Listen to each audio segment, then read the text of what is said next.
case you were wondering if we were ever going to get any good news in January of 2025, the answer is seemingly no, because the Oscar nominations have set a new record in ways to piss me off. In all seriousness, there are some exciting nominations, but let's talk about this shit.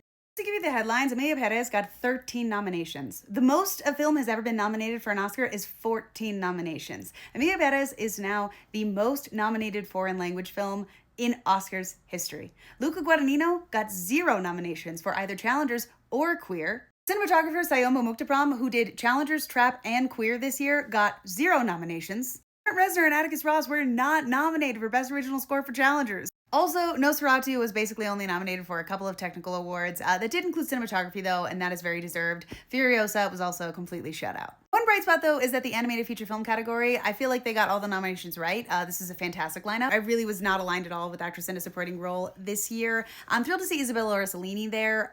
That's about it.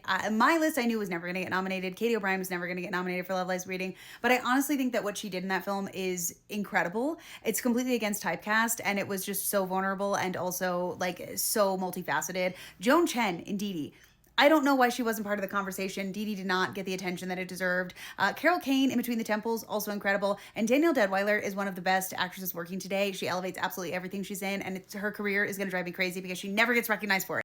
Actor in a supporting role, I also don't vibe with this category nearly at all. This was my list, but I wrote this before I saw The Brutalist, I realized, so I would swap out Kieran Culkin for Guy Pearce. First of all, I do subscribe to the idea that Kieran Culkin is a little bit category fraud. It's a great performance, but I think it's very clearly a co-lead, and I feel like performances like that getting nominated is why we don't get performances like Clarence Macklin nominated from Sing Sing. I think it's egregious that he's not in here. Adam Pearson not being in here for A Different Man. Well, yeah, I mean, I'm thrilled to see Demi Moore and Fernando Torres. I'm rooting for them both. But I'll never understand what people didn't see in Lily Rose Depp. I think it's going to go down as an all-time great performance like Isabella Gianni in Possession. A leading role is like one that I'm generally fine with, except again, I don't understand why Daniel Craig was not in this conversation at all. I also think that Justice Smith really deserved to be in this conversation, but I am really, really stoked to see Sebastian Stan there.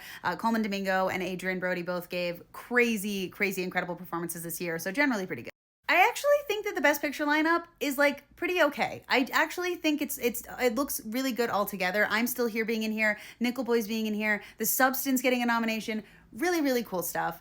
This was like my list. It's not comprehensive. I would have loved to see Furiosa get some attention here too. I'll never understand why Furiosa just completely did not get. Evil Does Not Exist. It's one of my favorites that again, it didn't get like any attention. And of course Nosferatu. I'm never gonna stop talking about Nosferatu.